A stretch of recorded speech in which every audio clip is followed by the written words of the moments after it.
If you have a product or service to sell through your YouTube videos, you're likely making a huge mistake that's actually really counterproductive, just like eating ice cream while trying to work out. If you're trying to generate a lot of leads and sales, you need a lot of eyeballs coming into your videos, but the way you're selling is likely making it difficult for the YouTube algorithm to actually promote your videos to the viewers that want your product or service. Well, today, let's fix all that so your videos aren't like working out and eating ice cream at the same time.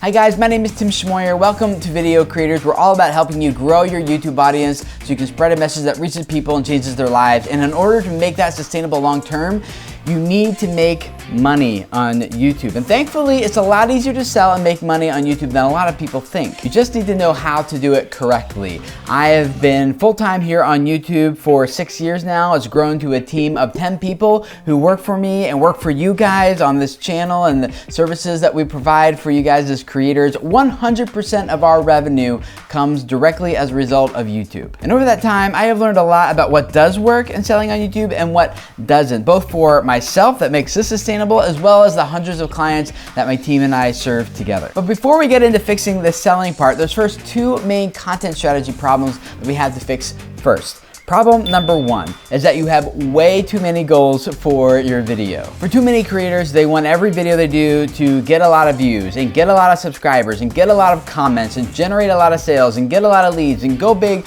on Reddit and rank #1 in search and do all of these things, get featured on blogs. Like, you can't effectively accomplish a lot of different goals with one piece of content. You can absolutely more effectively accomplish one specific goal for each specific video. Nowhere else in marketing world do we do this, but on YouTube, for some reason, people forget. Like, take your website, for example. The home page has a specific goal, which is different than the contact page, which has a different goal, which is different than the about page, which is different than the sales page, which is different than the email sign up page. Like, each of these pages are crafted with a very specific goal and are designed accordingly. Think about it like an email marketing campaign. The first few emails are delivered just to grow the know, like, and trust factors, and they're giving you really good value, which is leading them to really teasing a problem that eventually in an email, maybe email 5 or 6 down the road, is like really selling you on a solution to that problem that they solve for you. Each email in that sequence has a specific goal that's leading to this point, which is a sale. And I think there's something we can learn about how to do that with our videos too, but let's get to that in a second. Problem number two is that too many creators and marketers go the opposite direction. They think that the goal of every single video is to sell something. Now here's the problem with that. In order to sell something, you have to get them away from the YouTube video and onto your platform to sign up, buy, purchase, register, whatever the case may be. And every time you successfully do that, you are ending that viewer's session on YouTube. And YouTube's goal is actually to get people to stay on YouTube as long as possible, consuming as many videos as possible and seeing as many ads as possible, right? So if your video is effectively ending that viewing session and sending people away from YouTube in every video you publish, that's actually a really negative signal to Google, and that makes it hard for your videos to actually gain the momentum that you want them to gain. I have 3 specific goals or buckets that all of my videos are designed to fall into. Every single video I do must fall into one of these 3 categories. And the first one, the main goal, is to be discoverable.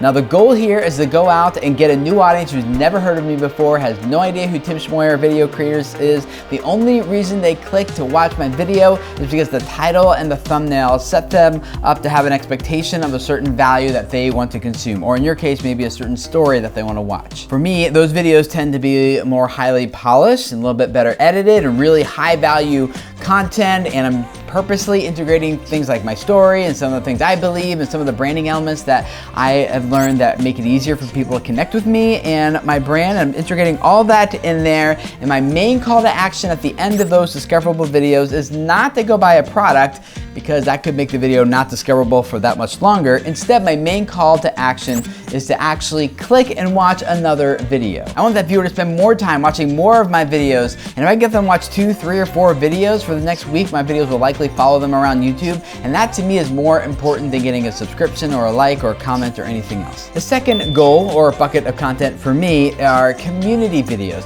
Now the goal of these videos is to grow the know, like, and trust factors. So these videos are just for people who are already in my existing audience. They are serving better the people that the discoverable videos brought in.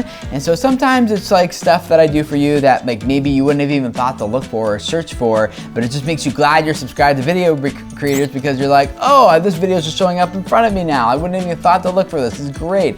Or other times it's like behind the scenes or look at things or just things that deepen your relationship with the viewer.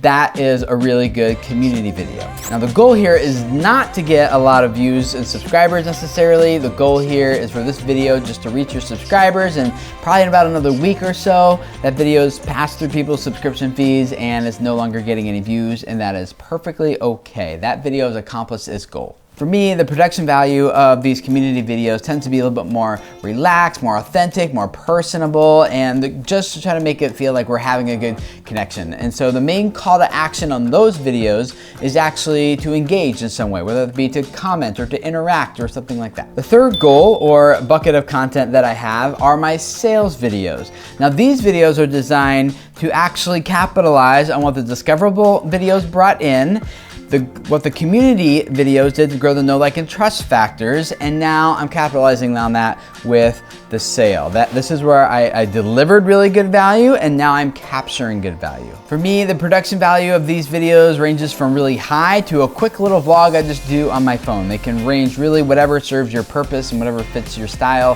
for those types of sales videos. And the main call to action here for me is to click a link in the description or an interactive card or an end screen or whatever and get off of YouTube, get onto my website or to wherever I want the person to go, whether it's a brand deal, like I want them to check out the brand or something. It's just the call to action is get off of YouTube and go sign up, register, buy, purchase, whatever for this thing. Ultimately, what I'm doing is just taking a normal sales funnel approach, so like what people do with email and other marketing avenues, and I'm just applying it to my YouTube videos. My discoverable videos are kind of like my lead magnets, the things you maybe would sign up to get a free ebook, like in my case, by giving me your email address. And then my community videos are like the first couple emails of the sequence that grow the know, like, and trust factors, and then I deliver on the sale in my sales video. So it's the same funnel that you're used to anywhere else in the marketing world, just applied to YouTube. A common question I get at this point is, Tim, how frequently can you publish a sales video? Like, I feel if I did that, that would actually just really turn off my audience and I'd lose a lot of people. And the answer to that question is like, yeah, it depends. Every audience has a different tolerance for sales content, and you're gonna have to really just kind of experiment to see where your audience is at. If you've never done one before, I can guarantee you that they're gonna be a shock to them at first, and their tolerance will be low. The key is to do the sales video in a way that still offers tremendous value to your audience, not just like, hey, you've been following me for so long, now you need to go over Patreon and make sure you give me money because I've been doing these videos for free. Like, nothing like that, right? Personally, I do sales videos about once or twice a month, sometimes more, sometimes less. It just kind of depends on what's going on. And I feel like I can get away with it with you guys because that's been a part of our relationship from the very beginning. Like, sales is, from the very beginning of this channel, has always been a part of that process. Yes, people do unsubscribe here every time I publish a sales video, but it's not a large number, and my goal here isn't actually to grow the largest YouTube channel possible anyway. My goal here is to deliver the best value to you that I can, and sometimes that value comes in the form of a product that's offering value in a way that I can't offer it to you here through this YouTube channel. And sometimes it costs me money in order to be able to provide that value to you in the first place. And so then we get to support and help each other by you providing and supporting me, and I get to support you with this content or this training or this service that you otherwise wouldn't be able to have access to. So it really becomes a win-win situation because we both get to support each other in the process. If you want to see some of my examples of what my discoverable community and sales videos look like, there's some links down in the description below you can click on, which works out great for me because this is actually intended to be a discoverable video, and so my goal is to get you to watch more videos. So more of those down there. If you want to learn more about how to sell on YouTube and grow a business around your channel, click this short playlist I put together for you right here that'll dive more into that, and I will see you guys over in those next videos, or those down there.